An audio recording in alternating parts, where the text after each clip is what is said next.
ጌታችን ኢየሱስ ክርስቶስ ከትንሣኤው በኋላ 40 ቀን ያክል በምድር ላይ የቆየበት ትልቁ ነገር አንደኛ ደቀ መዛሙርቱ ተስፋ እንዳይቆርጡና መከራ ሲበዛባቸው እንዳይበተኑ ነው፣ እንዳይሰቀቁ ነው፣ ተስፋ እንዳይቆርጡ ነው፣ እንዳይጠፉ በምድር ላይ 40 ዕለታትን እየተገለጸ እያስተማራቸው ስለ አጽናኙ መንፈስ እየነገራቸው እነሱ በዓለም ላይ እንዴት እንደሚያስተምሩና እንዴት የዓለም ብርሃናት እንደሚሆኑ እንዴት አዕማደ ቤተክርስቲያን እንደሚሆኑ ቤተክርስቲያን እንዴት እንደምትሰፋና በምድር ላይ የእግዚአብሔር መንግስት እንዴት እንደሚሰፋ እንዴት እንደሚበዙ ምእመናን እሱም ደግሞ ለዘላለም የቆመ ኪዳን ለዘላለም የቆመ ስልጣን ለዘላለም እግዚአብሔር ከነሱ ጋር ሆኖ የሚሰራበት ስልጣን እንዳላቸውና በዚያ እንደሚሰሩ እግዚአብሔርንም እንደሚያገለግሉትና ዘላለማዊ ርስትን እንደሚወርሱ እየነገራቸው እስከ 40 ቀን ቆይቷል። ሁለተኛው እንደተነሳ አድርጎ ቢሆን ትንሣኤው ምታት ነው ይባል ነበረ።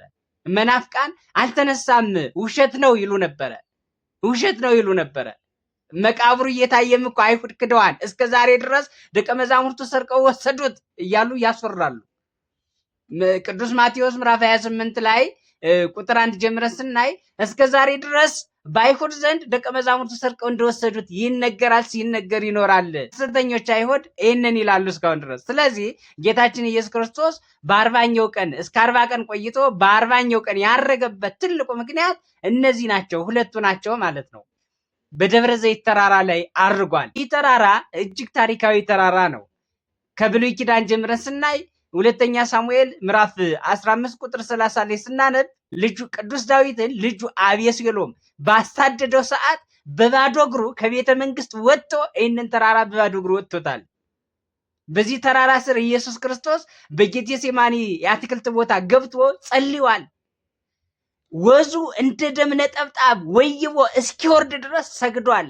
በዚህ ተራራ ስር ጸልዋል፣ ፈርቷል፣ ተጨንቋል። በዚህ ተራራ ስር ኢየሱስ ክርስቶስ ምስጢረ ይዘቱ ተፈጽሟል።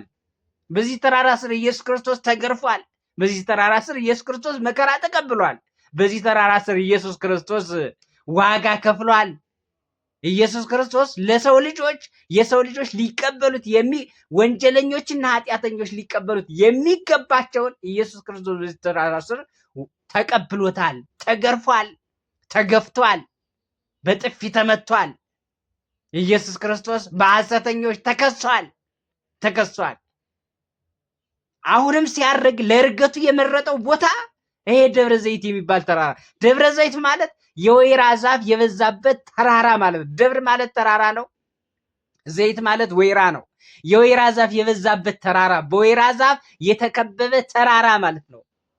በዚህ ተራራ ስር ኢየሱስ ክርስቶስ ሆሳዕና በአርያም ተብሎ ተመስግነዋል። በዚህ ተራራ ላይ ያሉ ድንጋዮች ኢየሱስ ክርስቶስን አመስግነውታል። አንተ የእግዚአብሔር ልጅ ነህ ብለው መስክረውለታል።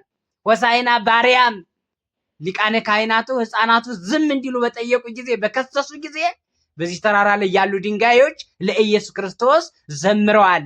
በዚህ ተራራ ላይ ሐዋርያት አሸብሽበውበታል። በዚህ ማደሪያው አድርጎት ነበረ።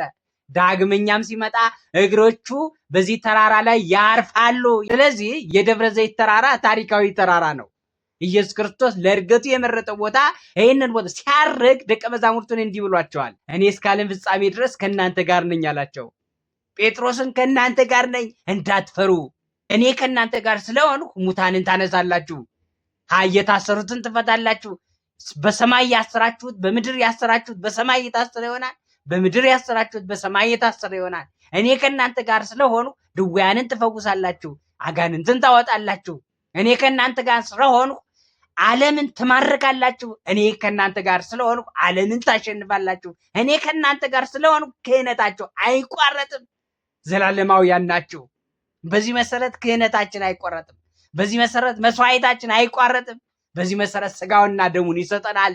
በዚህ መሰረት እሱ ከኛ ጋር ስለሆነ ከቅድስት ቤተክርስቲያናችን ጋር ስለሆነ ከምዕመናን ጋር ስለሆነ ሁል ጊዜ እኛ ክርስቲያኖች የተዋብን ያማርንን በስሙ ያማርን በስሙ የተዋብንን ሁል ጊዜ አሸናፊዎች ነን ማለት ነው።